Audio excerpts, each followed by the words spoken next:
lloc de turisme és un poble.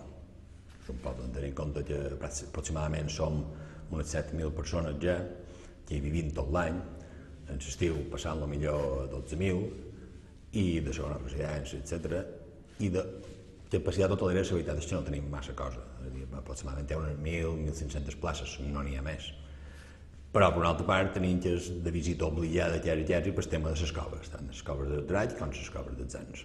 I, indiscutiblement, com m'agrada dir nosaltres, la veritat és que la gent, quan passa per Port de Cristo, sol fer la turadeta, perquè el lloc és un lloc natural, una ria natural, i és un acantilat preciós, tant de nit com de dia, i moltíssima gent s'atura a fer la turadeta, a fer les 4 fotos, i això és el nostre diferencial. No podem competir a nivell turístic, indiscutiblement, perquè no tenim plaça hotelera, però la veritat és que és el més guapo de la